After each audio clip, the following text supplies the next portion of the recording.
জানিয়ে দেব সর্বশেষ আপডেট বাংলা সংবাদ। শুরুতেই শিরোনাম। শুরুতেই জানিয়ে দেব একটি ভয়ঙ্কর গুরুত্বপূর্ণ সংবাদ। শেখ হাসিনা কি সত্যি পদত্যাগ করেছিলেন? পদত্যাগ না করলে জাতির উদ্দেশ্যে ভাষণে রাষ্ট্রপতি কেন বলেছিলেন শেখ হাসিনা পদত্যাগ করেছে? বেরিয়ে এলো চাঞ্চল্যকর তথ্য, থাকছে বিস্তারিত প্রতিবেদনে। এরপর জানিয়ে দেব মার্কিন প্রতিনিধি দলের সঙ্গে যে কথা হলো প্রধান উপদেষ্টার, থাকছে বিস্তারিত প্রতিবেদনে। আরও জানিয়ে দেব পদ্মা নদীতে ইউনুসকে চুবানো, খালেদাকে ফেলে দেওয়ার হুমকি, হাসিনার বিরুদ্ধে মামলা, থাকছে বিস্তারিত প্রতিবেদনে। এবং সবশেষে জানিয়ে দেব আন্দোলনে নিহত 875 জনের মধ্যে 422 জনই বিএনপির, থাকছে বিস্তারিত প্রতিবেদনে।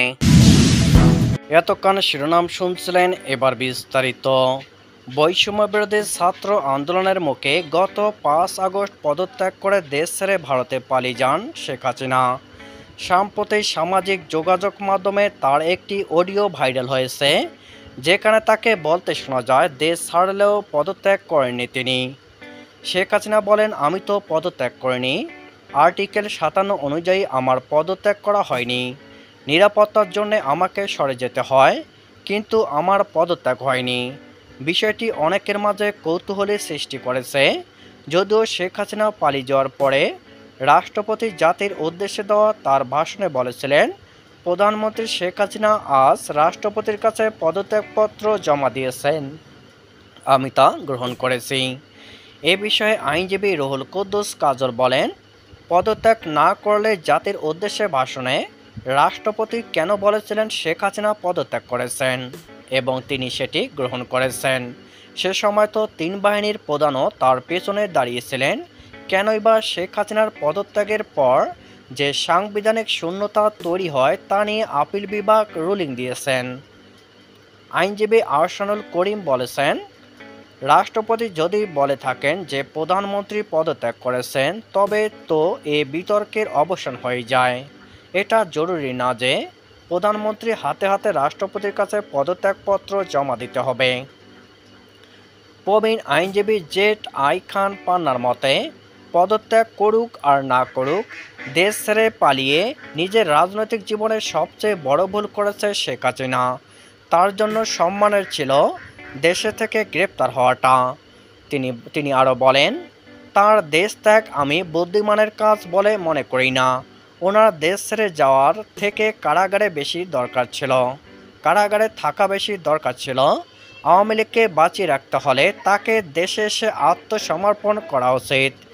দেশে কোনো রাষ্ট্র বা সরকার প্রধানের পদত্যাগপত্র কখনো সামনে আসেনি। তাই রাষ্ট্রের এই গুরুত্বপূর্ণ নথি নিয়ে এবার কেন সামাজিক যোগাযোগ মাধ্যমে এত আলোচনা, এমন প্রশ্ন রেখেছেন সিনিয়র আইনজীবীরা। এ বিষয়ে আপনার মতামত থাকলে অবশ্যই কমেন্টে জানিয়ে দেবেন। মার্কিন প্রতিনিধি দল অধ্যাপক ডক্টর মোহাম্মদ ইউনূসের নেতৃত্বাধীন অন্তর্বর্তী সরকারের সংস্কার পরিকল্পনা সম্পর্কে জানার আগ্রহ ব্যক্ত করেছেন বলে জানিয়েছেন পররাষ্ট্র সচিব এম জসিমউদ্দিন। রোববার দুপুরে রাষ্ট্রীয় অতিথি ভবন পদ্মায় মার্কিন প্রতিনিধি দলের সঙ্গে বৈঠক শেষে তিনি একথা জানান।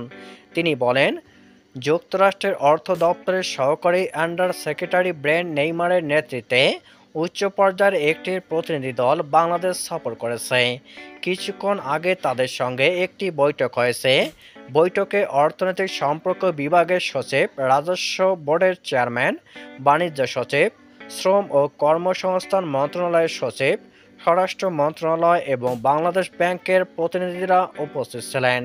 বৈঠকে গুরুত্বপূর্ণ আলোচনা হয়েছে জানিয়ে সচিব বলেন, বৈঠকে দুই দেশের স্বার্থ সংশ্লিষ্ট বিষয় নিয়ে কথাবার্তা হয়েছে। ছাত্র জনতার আত্মত্যাগের মধ্য দিয়ে অর্জিত নতুন বাংলাদেশের সূচিত বৈপ্লবিক পরিবর্তনের প্রেক্ষাপটে সরকার এরই মধ্যে যে পদক্ষেপ নিয়েছে সেসব পদক্ষেপ সম্পর্কে আমরা প্রতিনিধি দলকে অবহিত করেছি। অধ্যাপক ডক্টর মোহাম্মদ ইউনূসকে পদ্মা নদীতে চুবানি এবং বিএনপি চেয়ারপারসন খালেদা জিয়াকে নদীতে ফেলে দেওয়ার হুমকি দেওয়ায় সাবেক প্রধানমন্ত্রী শেখ হাসিনার বিরুদ্ধে চট্টগ্রামে হত্যাচেষ্টা মামলা করা হয়েছে। আদালত অভিযোগটি আমলে নিয়ে পুলিশ ব্যুরো অব ইনভেস্টিগেশনকে তদন্তের নির্দেশ দিয়েছেন।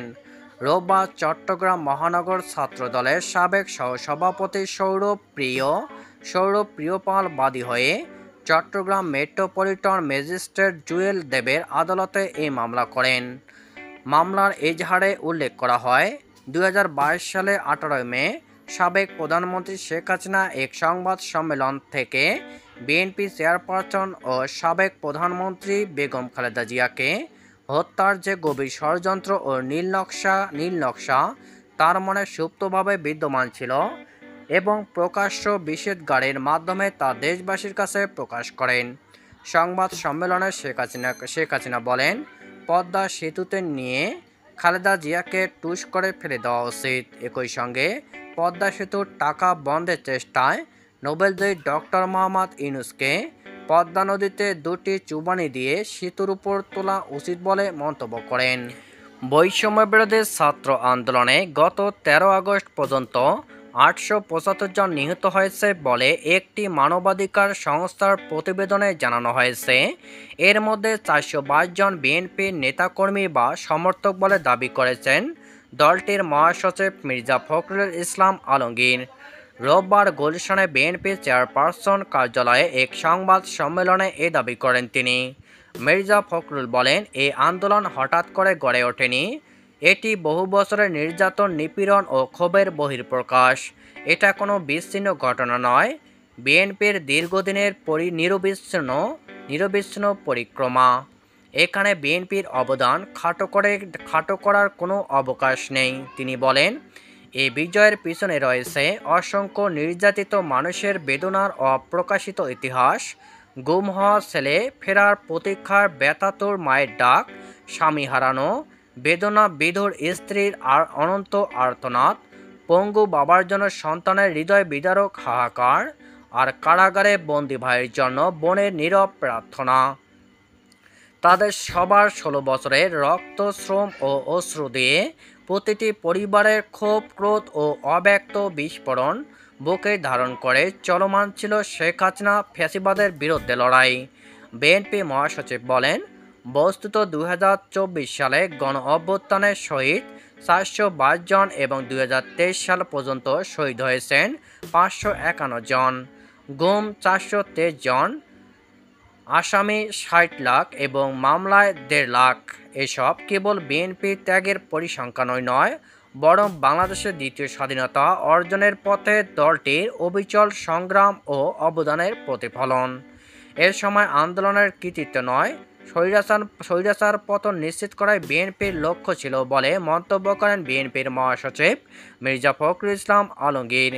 সংবাদ সম্মেলনে দলটির স্থায়ী কমিটির সদস্য খন্দকার মোশাররফ হোসেন, মির্জা আব্বাস, ডক্টর আব্দুল মঈন খান, নজরুল ইসলাম খান, সালাউদ্দিন আহমেদ প্রমুখ উপস্থিত ছিলেন।